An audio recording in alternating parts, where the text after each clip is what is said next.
बढ़िया ये प्रार्थना है। इसमें कहा गया है कि हमारा धर्म हो सेवा, हमारा कर्म हो सेवा।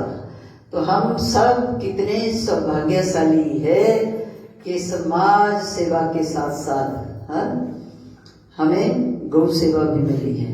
आप सब जानते हैं कि 40 वर्षों से ये दिव्य दरबार लगता है और इस दिव्य दरबार में 40 वर्षों से असंख्य लोगों का कल्याण हुआ। निसंतानियों को संतान की प्राप्ति हुई और सभी मनोरथ इस दरबार में नाथ की शरण में आके सबके पूरे होते हैं। कोई भी समस्या हो, आज तक 40 वर्षों तक आपने देखा कोई खाली गया इस दरबार से? जो इस दरबार में भीतर आ गया उसका बेड़ा पार हो गया। और हम बार बार कहते भी हैं कि जो जुड़ गया वो तर गया। जुड़ाव होना चाहिए। बार बार हम भक्तों को कहते हैं कि अपने आराध्या को हमेशा अपनी हो, उनका नाम जपते रहो।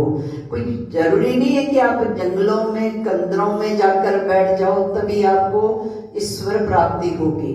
आप गृहस्थ में रह रहे हैं, आप सामाजिक कार्य कर रहे हैं, आप गृहस्थ के कार्य कर रहे हैं, आप बिजनेस में हैं, आप नौकरी में हैं, आप जहां कहां भी कहीं भी हो वहां ईश्वर आपकी यादों में रहे, वहां हर श्वास में नाम चलता रहे।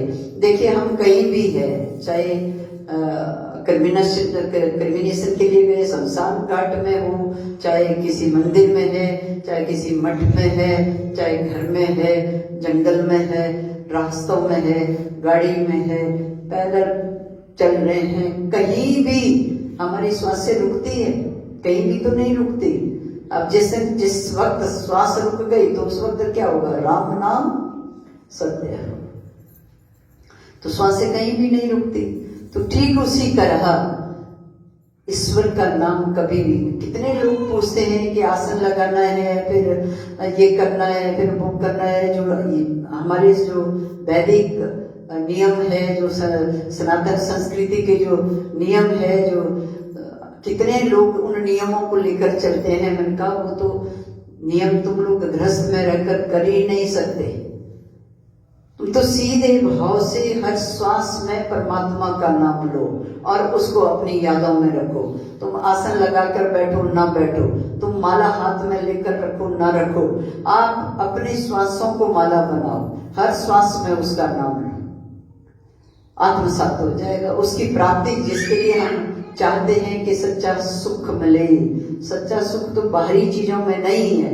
मानसिक शांति बाहरी जो सुख सुविधा को अर्जित करके हम सोचें कि हम ये चाह रखें कि वो बाहरी सुख सुविधा मिल जाए तो मन शांत हो जाएगा, असंभव है। हमने ऐसे कितने लोग देखे जिनके पास सारी सुख सुविधाएं हैं, जिनके पास इतना धन है, इतनी सुविधाएं हैं कि उनको भी पता नहीं है कि कितना कितना धन संपत्ति उनके पास रखा हुआ है। लेकिन फिर भी वो लोग आकर रोते हैं दरबार में, नाथ के चरणों में प्रार्थना करते हैं, विनती करते हैं, मानसिक शांति चाहिए। बाबा जी को कहते हैं, हे प्रभु, हे हमारे नाथ, तेरा दिया हुआ सब कुछ है लेकिन मन शांत नहीं है, नींद नहीं आती, मानसिक शांति चाहिए। हे प्रभु हमारे को शांति प्रदान करो। मैंने कहा ये जितना कुछ आपने सारी जिंदगी अर्जित किया, ये उस जो चाह है, जो इच्छा है आपकी, जो मन की शांति आप चाहते हैं, उसके लिए जितना धन दौलत आपने इकट्ठा किया है उसके लिए बहुत कम है, उसमें वो नहीं मिलने वाली।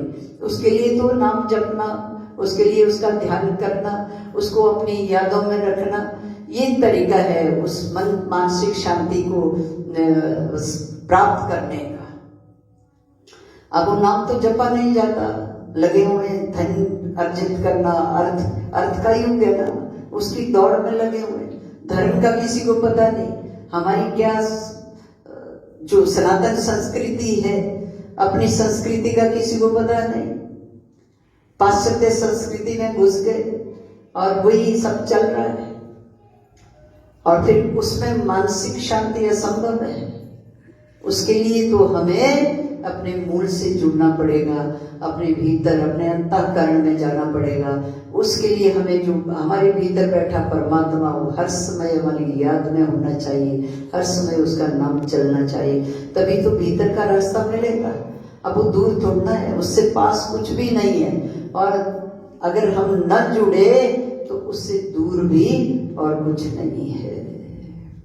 तो उसके लिए सबने अपनी यादों में अपने परमात्मा को, और आज दीपावली वाले दिन हमने सुबह भी लाइव किया था, उसमें भी हमने बताया कि आज जो लक्ष्मी पूजन का समय है वो 6:45 से 9:45 बजे तक होगा, और माँ लक्ष्मी के आगे गाय के घी का दीपक जलाकर हमें माँ लक्ष्मी के मंत्र का जप करना चाहिए।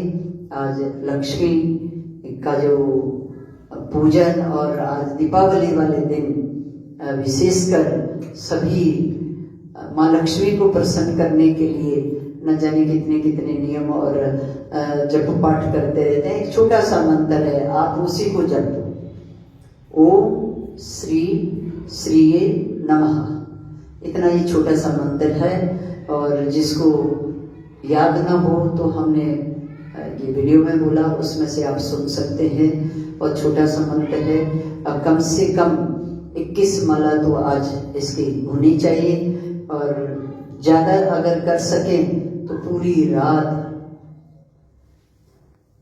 ये मंत्र चलना चाहिए। बैठ जाएं, समाधि लगाकर, माला हाथ में लेकर, और नाम जपते रहें। कई बार कहते हैं चंद्र ग्रहण हो, सूर्य ग्रहण हो, दीपावली हो, होली हो, इस तरह के जो पर्व हैं ये बड़े सिद्ध पर्व हैं, और इस समय का जप किया हुआ मंत्र सिद्ध हो जाते हैं। तो इसके लिए छोटा सा मंत्र हमने आपको बताया, और ज्यादा नियमों के चक्करों में नहीं पड़ना चाहिए। सीधे भाव से जैसे आप पूजा करते हैं उसी तरह माँ लक्ष्मी की पूजा करें, विष्णु जी की पूजा करें। और दीप का ये पर्व है तो अपने घर के दरवाजे के बाहर और मंदिर में, रसोई घर में, सब जगह दीपक जला देने चाहिए। तो ये बहुत जो पर्व है इसको पूरे देश में मनाया जाता है। और मंदिरों में तो आज एक मंदिर में हम गए थे, वहां भी बहुत तैयारी हो रही है, कितने दीप तैयार कर रहे हैं, वो दीप प्रज्वलित करेंगे। तो ये आज का जो पर्व, ये दीपावली का मतलब कि दीप प्रज्वलित कर अपने आराध्या के चरणों में।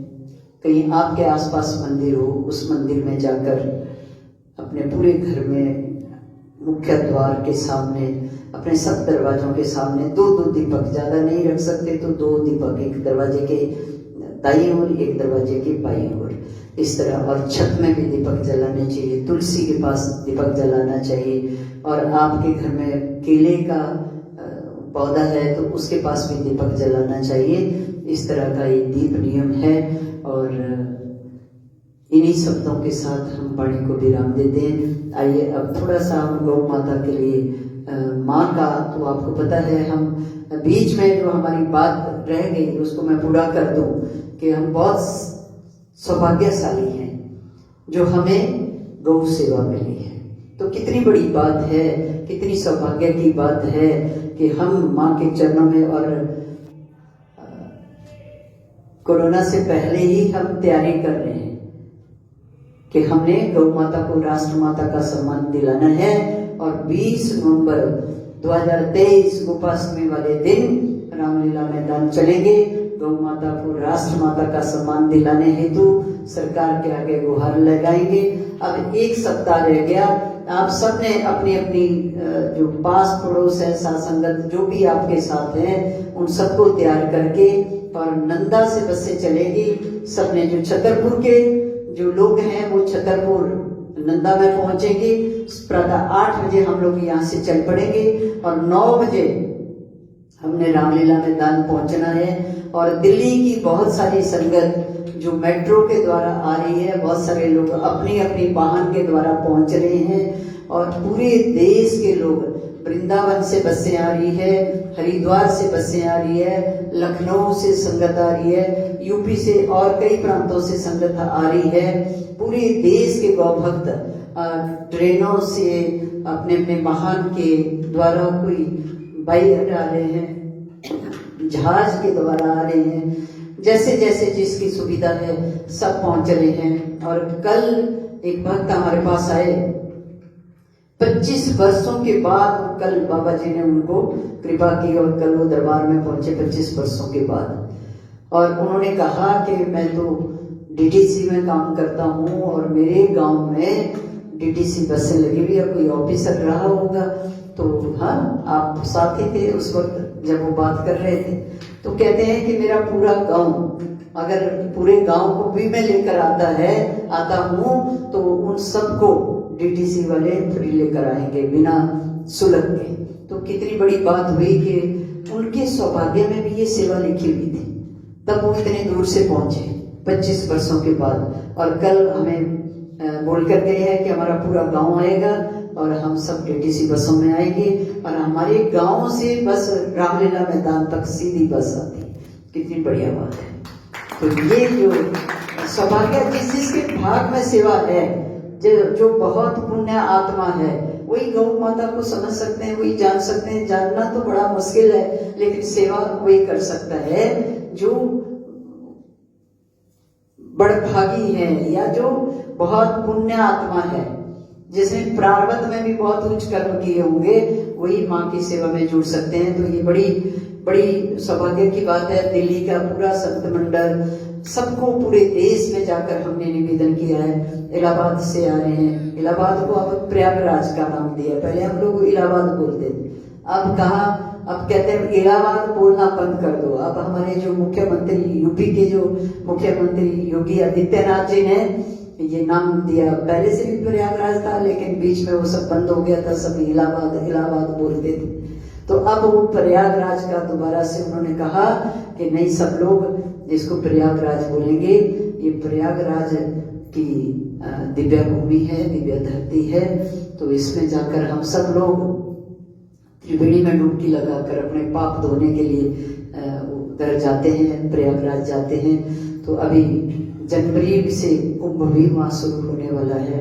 तो आइए, आज तो अभी तो हमारा जो कुंभ है वो 20 नवंबर का है। तो 20 नवंबर में सबने पहुंचना है और सब ज्यादा से ज्यादा संख्या में अपने अपने लोगों को लेकर आए। जो छतरपुर के हैं वो छतरपुर नंदा में पहुंचे। प्रातः 8 बजे यहाँ से बसें चलना शुरू हो जाएगी।